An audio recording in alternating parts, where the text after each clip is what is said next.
নমস্কার।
লেখাটা আসলে আমার একেবারে ছোটবেলা থেকেই ছিল।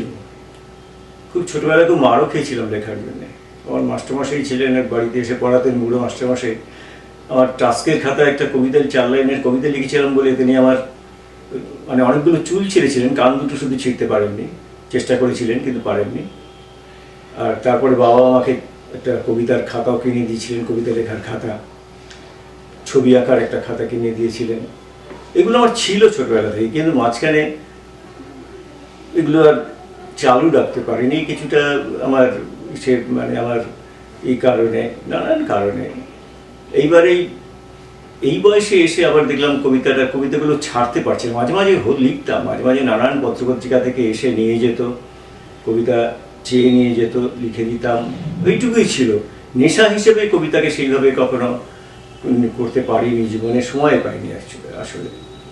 যাই হোক, এই বয়সে এসে আবার দেখছি লেখাগুলো আসছে মানে জোর করেই আসছে, ঠেকাতে পারছি না। আমি ঠেকাতে চাইছি কিন্তু পারছি না।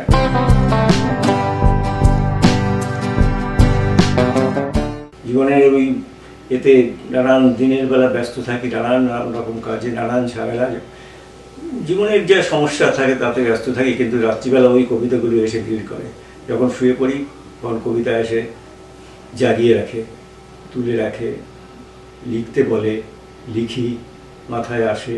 এইভাবেই কবিতা চলছে, কিছু করারও নেই, ঠেকাতেও পারি না। জীবন এভাবেই চলে যাবে বাকি কটা দিন কবিতার উপর দিয়ে।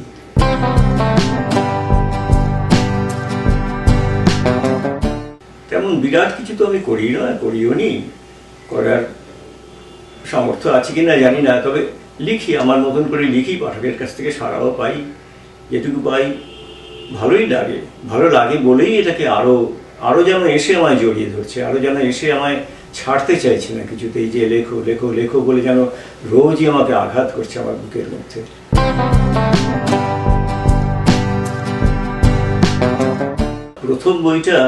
প্রথম বইটা আমি করবো বলেও ভাবিনি। আমার কাছ থেকে অনেক সম্পাদক, নানান ম্যাগাজিনের, বিশেষ করে কিশোর শিশু সাহিত্যের সম্পাদকরা আসতেন। তারা আমার কাছ থেকে কিছু কবিতা চেয়ে নিয়ে যেতেন, জানতেন আমি লিখি, চেয়ে নিয়ে যেতেন তাদের পত্রিকা প্রকাশনের জন্য। এবং সেইগুলো নিয়েই ওই প্রথম বইটা আমার অজান্তেই প্রায় যোগাযোগ করে সংগ্রহ করে প্রকাশ করা হয়েছিল। আমার কাছ থেকে কিছু কবিতা চেয়ে নেওয়া হয়েছিল কিছু পরে, আর কয়েকটা। এইভাবেই প্রথম বইটা প্রকাশ হয়, যেটা আমি অতটা জানতামও না যে এইভাবে বই একটা প্রকাশ হচ্ছে। আর পরের বইটা অবশ্য আমি আমার নিজের কবিতা, নিজের অনুভবের কবিতা, কিছু না পাওয়ার কবিতা, কিছু মনের মধ্যে যে দুঃখটুকু থাকে, যে না পাওয়ার যে কষ্টটা থাকে, না পাওয়ার যে এটা থাকে, হারিয়ে ফেলার যে কষ্টটা থাকে, সেইটা নিয়ে দ্বিতীয় বইটা লেখা।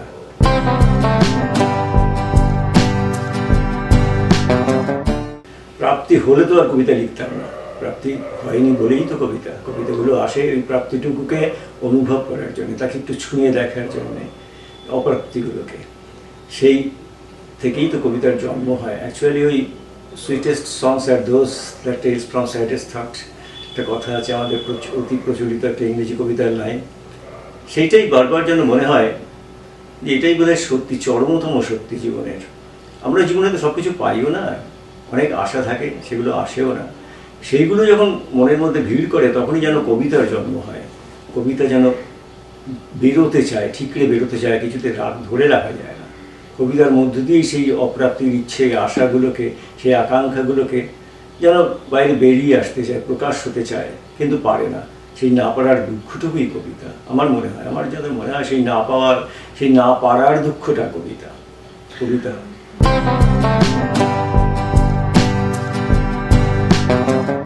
বদলানো যায় না, চেষ্টা হয়, চেষ্টা তো থাকে, চেষ্টা করি কবিতার মধ্য দিয়ে যদি কিছুটাই হয়, কিন্তু অ্যাকচুয়ালি কি বদল হয় না। তবে কবিতা লিখতে লিখতে লিখতে লিখতে তার এখনকার মানুষ, আমার যে ফর্ম, আমার যেটুকু ক্ষমতা, আমার যে শব্দ, যে কথা আমার বলতে, আমার যে শব্দগুলো দরকার, সেই শব্দগুলোকে খুঁজে বেড়াই আমি।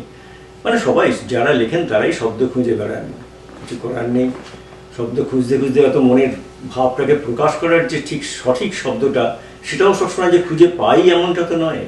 সেই শব্দও খুঁজে পাওয়া যায় না, হয়তো অপ্রকাশিতই থেকে যায়।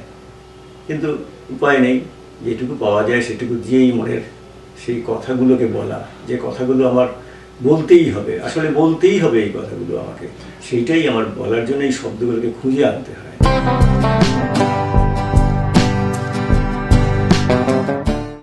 যা লিখতে বসেছিলাম হয়তো সেটাই লেখা হলো না, লেখা হলো অন্য কিছু, অন্য শব্দ দিয়ে অন্য কিছু বেরিয়ে এলো, সেটাই লিখে নিলাম। কিন্তু ওই অপ্রাপ্তিটা মনের মধ্যে থেকে গেল, সেইটা হয়তো আবার কখনো বেরোবে সেই আশায়, আবার কখনো আসবে সেই সময় যখন এই অপ্রাপ্তিটুকু আবার প্রাপ্তি হয়ে দেখা দেবে।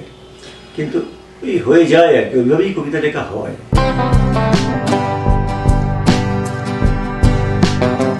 তবে যখন যেভাবে মনে হয়, যখন যেভাবে আসে কবিতা যেভাবে দেখা দেয় সেভাবেই তার প্রকাশ হয়। আসলে এটা আমারও কিছু করার নেই, আমার হাতেও কিছু নেই। আমার লেখা, আমার কলম বেরোয়, মন থেকে বেরোয়, মাথার থেকেও মনের এটার গুরুত্বটা অনেক বেশি। ওখান থেকে বেরোয়, মাথা তো আছেই, মাথা তো লাগেই, শব্দ খুঁজতে হয়। মনের কথাটা বোঝাবার জন্য যে শব্দগুলো খুঁজে বের করা দরকার, সেইগুলোকে খুঁজতে খুঁজতে অনেক সময় চলে যায়, হয়তো পারিও না সবসময় খুঁজে মেলেও না, সেই শব্দগুলোকে বার করতেও পারি না। তখন ওইভাবে চালিয়ে দিতে হয় আর কি, ওইভাবেই কবিতা তৈরি হয়। আসলে সবই আমার ওই একটা অপ্রাপ্তি থেকেই আসে এগুলো।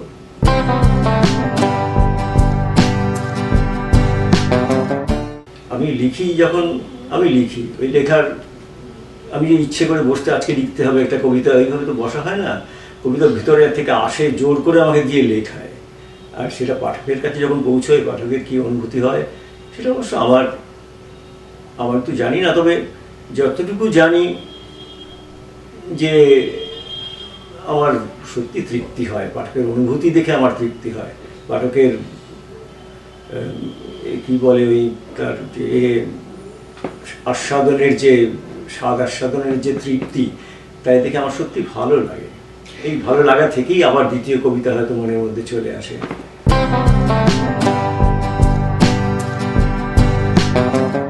এটা তো একটা বিশেষ কথা, প্রাপ্তি কখনো হয় না। যারা কবিতা লেখেন না তাদেরও কি প্রাপ্তি হয়? প্রাপ্তি হয় না। যা মানুষ যেভাবে চায় সেভাবে কি পায় না। কিন্তু এই না পাওয়ার যন্ত্রণাটা যাকে তীব্রভাবে আঘাত করে, না পাওয়ার দুঃখটাকে যাকে আঘাত করে, তার থেকেই কবিতা বেরোয়। কবিতা তো সবাই লেখে না, অথচ অপ্রাপ্তি তো সবারই থাকে, কিন্তু সবাই কবিতা লেখেন না। কবিতা ওই আঘাত না করলে, ভিতর থেকে না এলে কবিতা ওইভাবে হয় না, তৈরি হয় না।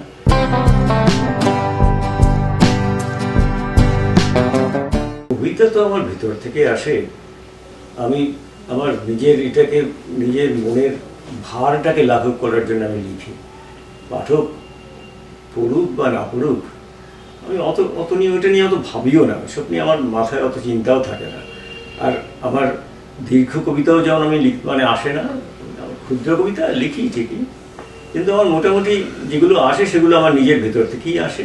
আমি নিজেই লিখি, নিজের মানে আমি লিখি বলবো না, আমাকে দিয়ে লেখায়, কেউ একজন লিখিয়ে নেয় আমাকে দিয়ে, আর সেইটুকুই বেরোয়, যতটুকু আসে ততটুকুই আসে, শব্দগুলোও সেখান থেকেই আসে, আমি খুঁজে বের করি না, লিখতে লিখতেই চলে আসে। আর ওইভাবেই লিখি না যে আমাকে দীর্ঘ লিখতে হবে বা আমাকে ছোট লিখতে হবে বা আমাকে এত বড় লিখতে হবে, এইভাবে লিখি না, যেটুকু আসে সেটুকুই আমার কন্ট্রোলে নেই। আমি বলতে পারি যে আমার নিজের অধিকারে, আমার নিজের আধিপত্যে নেই এই লেখাগুলো, এইটুকু আমি বলতে পারি। আমার থেকে বেরিয়ে আসে, মানে আমার অবচেতন মন থেকে যেন শব্দগুলো বেরিয়ে আসে, সেইভাবেই আমার কবিতাগুলো তৈরি হয়।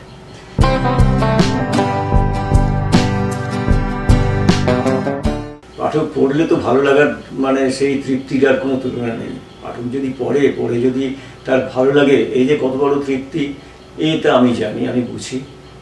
কিন্তু আমি যখন লিখি, আমি সেই কথাটাই বললাম, আমি যখন লিখি তখন পাঠকের দিকে তাকিয়ে লিখি না, কিন্তু যদি পাঠক যদি সেটা পড়ে আমাকে তার নিজের ভালো লাগে, তার নিজের তৃপ্তি হয়, তার নিজের মনের মধ্যেও একটা অনুরণন হয়, তার মতো বড় তৃপ্তি তো আর কিছুই নেই।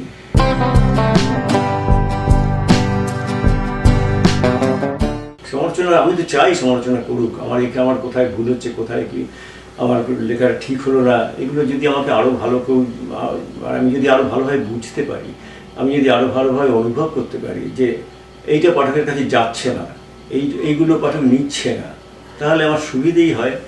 কিন্তু তাতে আমার লেখা কতটুকু পাল্টাবে বা এটা আমি বলতে পারি না, কারণ আমি লিখি যখন, তখন তো আমি ওইভাবে মানে কোনটা জনপ্রিয় হবে, কোনটা হবে, মানে পাঠকের কাছে গ্রহণযোগ্য হবে, এইভাবে তো আমার লেখা আসে না।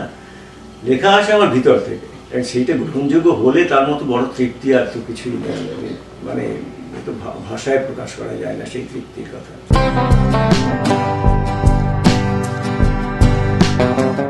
আমি তো লিখেছি, আমি আগে আমার ছোটদের জন্য লিখতে ভালোই লাগতো, আর আমি যখন ছোট ছিলাম তখন তো লিখতামই। আমার প্রথম কবিতা ছাপার অক্ষরে প্রকাশিত হয় তখন আমার বয়স 10 বছর। আমার এক দাদা আমার খাতা থেকে চুরি করে নিয়ে গেছিল, আমার এক দাদা মা আমার খাতা থেকে চুরি করে নিয়ে গেছিলেন, চুরি করেই বললাম এই কারণে যে আমাকে না জানিয়ে তিনি নিয়ে গিয়েছিলেন কবিতাটা, এবং একটা পত্রিকায় ছাপিয়ে দিয়েছিলেন, তলায় লিখে দিয়েছিলেন 10 বছর বয়স, সুজয় সরস্বতী রায়, বয়স 10 বছর বলে সেই কবিতাটা প্রথম প্রকাশিত কবিতা দেখে আমার কি আনন্দ হয়েছিল। সেই থেকে আমার ছোটদের জন্য লেখাটা আমার খুব ভালো লাগে। আমি নিজে বড় হয়েও আমার এই পাকা চুলটা কিন্তু এখনকার না, পাকা চুলটা আমার আমার অনেক বছরের, আমি কোনোদিন চুলে রং করিনি। যাই হোক, ছোটদের জন্য লিখতে আমার ভালো লাগে, এখনও লেখার চেষ্টা করি, যদি আমার সেইভাবে এটা আসে না। কিন্তু কেউ যদি চায়, কোনো ছোটদের পত্রিকা যদি আমার কাছে লেখা চায়, আমি অবশ্যই তাকে ছোটদের পত্রিকার লেখা দেবো এবং লিখবো ছোটদের জন্য। আমি ওইভাবে কখনো ভাবি না যে ছোটদের কবিতা কেন লেখা হয় না। আসলে সবই বোধহয় এখন এত আর্থসামাজিক রাজনৈতিক পরিস্থিতির কারণে বোধহয় সব হয়ে যেতে পারে, সেটা হয়তো হতে পারে।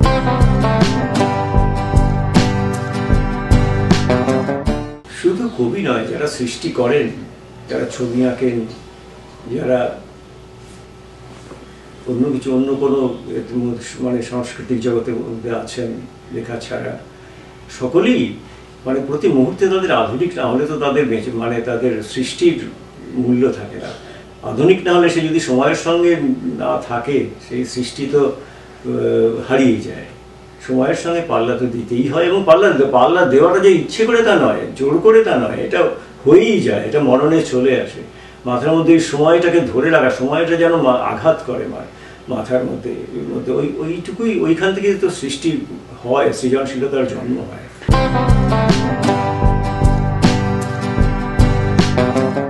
পাঠকরা কিভাবে নেবেন সেটা তাদের নিজস্ব ব্যাপার।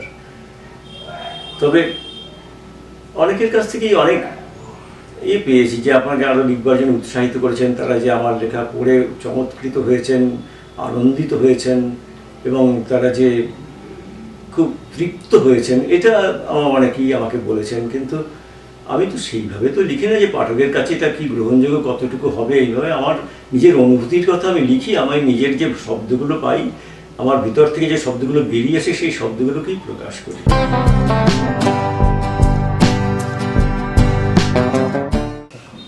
আলাপে যতটুকু পাবে ততটুকু দেবে, নিক্তিতে সব মাপা থাক, কে ছিল কে যাবে ঠিকঠাক ভেবে মনের দলিলে ছাপা থাক। তুল্য মূল্য হিসেবে নিকেশে টিকে থাকে সম্পর্ক, অনুভূতি যদি আলাপনে মেশে অকারণ বাড়ে তর্ক। সমানুপাতিক আদান প্রদানে বুদ্ধিটা চাই সূক্ষ্ম, সবার ফ্যাসাদে ফাঁস লেগে প্রাণে বেঘরেই মরে মূর্খ।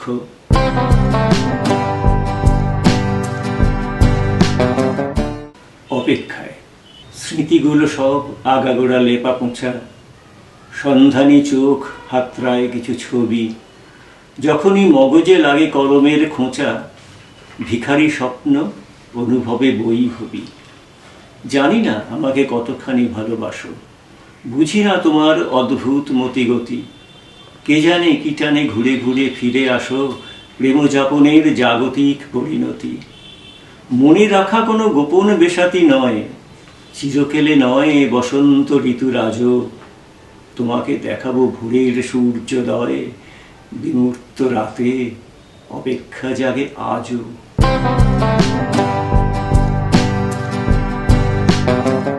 বলার ছিল, মনেই ছিল হাজার কথা, নাড়াচাড়া করবো তাদের সময় কোথায়।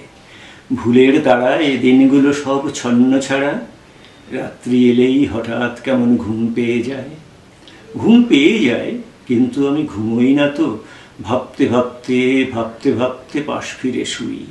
হঠাৎ কখন ভোর রেখে যায় শিশির স্নাত, হাজার স্মৃতির আবর্জনা কোনখানে থুই। রাখতে গেলে একটা বড় ভাণ্ড লাগে, মিষ্টি সবুজ গানের সুরে দিব্যি উঠে পাখির মতন আলতো ডানার ললিত রাগে সূর্যমুখী সকাল যেমন চলবে ছুটে। কাজকর্মের বাইরে কে আর সঙ্গে রাখে, আলগোছে হাত ঝেড়ে দিলেই বর্জ্য খালাস। অভিমানের হাত ধরেই তো চলতে থাকে অনুযোগের বিচিত্র সব তত্ত্ব তালাশ। হয়তো কিছু বলার থাকে শেষ পাতাতে, পেছন ফিরে হঠাৎ কেমন শুকনো মুখে খুলবে কি তার বন্ধ ডানা ভোরবেলাতে মন খারাপের হিসেব নিকেশ গেলে চুকে।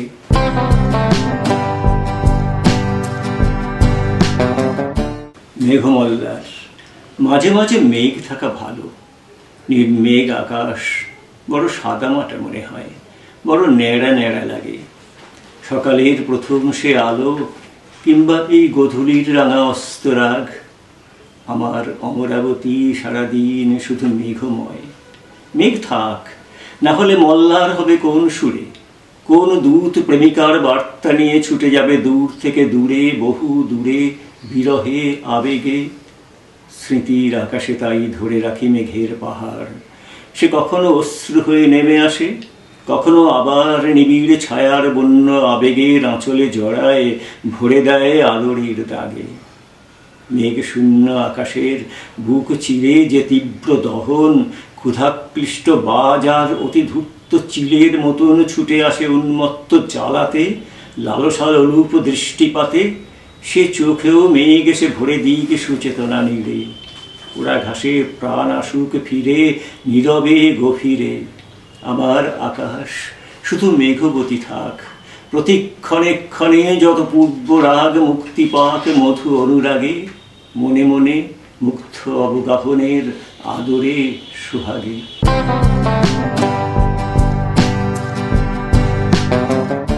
মধ্যরাতের কবিতা। আবহে ছিল না কোনো কবিতার মিল, রাস্তাটা ছিল নিবিড় নিরুদ্দেশ, সারি সারি বাড়ি স্বপ্নের মতো নীল, রাত্রির মুখে এলাইত এলোকেশ। কেউ ডেকেছিল ছুটির নিমন্ত্রণে, প্রণয়পত্র কোথায় রয়েছে পড়ে। স্বপ্ন সীমানা বন্দি অশোক বনে, কি হবে ক্ষণিক আদরের হাত ধরে।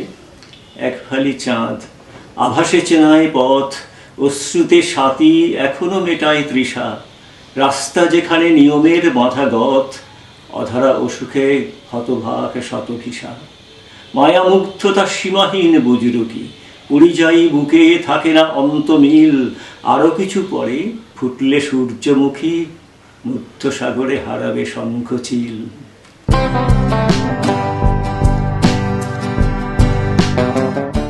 বৃষ্টি এলে, এবার ঝেঁপে বৃষ্টি এলে আঁচলটাকে ভিজিয়ে নিস, অঝোর ধারায় বৃষ্টি নামক একটুখানি আদর দিস। জল থই থই দোকান বাজার, যাক না ভেসে রাজ্যপাট, মন খারাপের মাতাল শহর ধর্মতলা গড়ের মাঠ, হাজার জটিল সুখের খোঁজে ইচ্ছে ছোটে দিক বিদিক, ছুটতে ছুটতে হিসেব কষে অঙ্কগুলো ভুল না ঠিক। এবার ছুটি, অঢেল ছুটি, বৃষ্টি নামলে রাত্রি দিন, সৃষ্টি ছাড়া পাগলা ঘোড়া তোর বুকে হোক অন্তরীণ। মেঘবালিকার সোনার ঘরে সুখের নেশা ওইটুকুই, নাই হলো ভোর, রাতটা থাকুক আর সারা রাত জাগিস তুই। বুকের কাছে গল্প শোনাস, সুখের কথা সাত কাহন, হিংসে করেই গর্জে মরুক আকাশ জুড়ে মেঘ বহন। উথাল পাথাল বৃষ্টি নামুক, চোখ দুটোকে ভিজিয়ে নিস, ভয়ে পেয়ে সেই আগের মতন আমার দুঠোঁট কামড়ে দিস।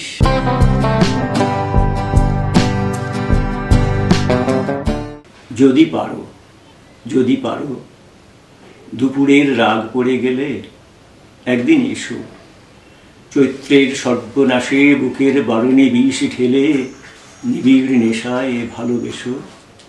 যদি পারো, আঁচলের খুঁটে বেঁধে এনো কিছু মন্দার রেণু, তোমাকে সাজাবো ভেবে প্রতিদিন তুলে নিয়ে বসি, প্রতিদিন তার ছিঁড়ে দেয় চন্দ্রাহত শুক্ল একাদশী।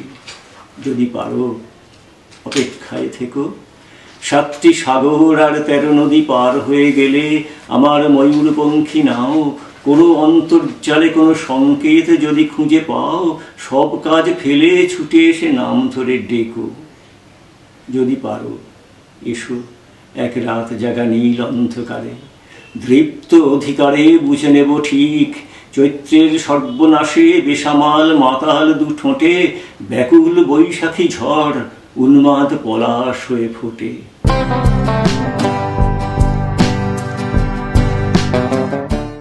এবং আছি কিন্তু নেই, প্রশ্ন এলেই আছি এবং প্রশ্ন এলেই নেই, সুখে থাকার সূত্রটা কি এই?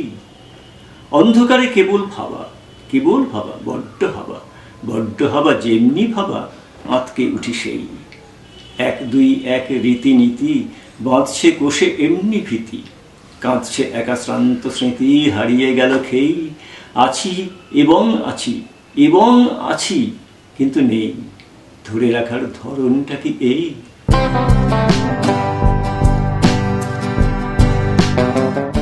ভালোবাসার কবিতা একটি এসো না কবিতা হয়েই গেল। 2টি নীল নীল নির্জন চোখে বিবিক্তবাসী আরণ্য নেশা, আঁচল আড়ালে ছায়াপথ দিয়ে দ্বীপ হাতে নেমে এলো। একটি চেতনা আনন্দে রূপ পেল, অধিকার যেন অতীতকালের শ্রান্ত রমিতা স্মৃতির শিয়ারে দৃপ্ত মধুর চুম্বন রেখে দ্বীপ হাতে নেমে এলো।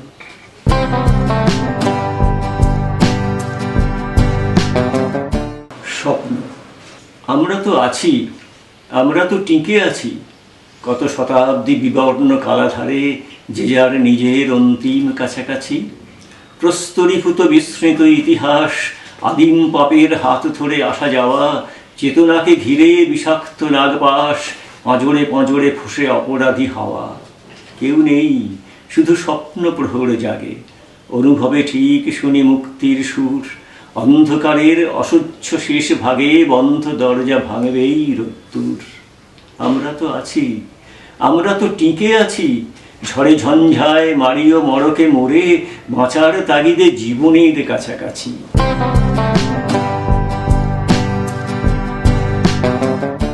চুপ, সময়টা ভালো নেই, চুপ, আবহাওয়া ভালো নেই, চুপ, ঢেকে রেখো কারিকুরি, দেখিও না জারি জুড়ি, ধর থেকে মুন্ডুটা খসে যাবে টুপ, চুপ। অনুরাগে আস্থায় বারোয়ারি রাস্তায় বুঝে শুনে পাটি ফেলো, না হলেই ধূপ, একদম চুপ। ফুলে ফুলে ঢলে ঢলে মৃদু পায়ে যেও গলে, খুশির পরাগে মেখো মোহময়ী রূপ, মগজে মজুত রেখো গোবরের স্তূপ, চুপ। আর দেখো যদি গতি নেই, পালাবার পথই নেই, তখন তো ক্ষতি নেই, ছাপ দিও চুপ, ততদিন চুপ।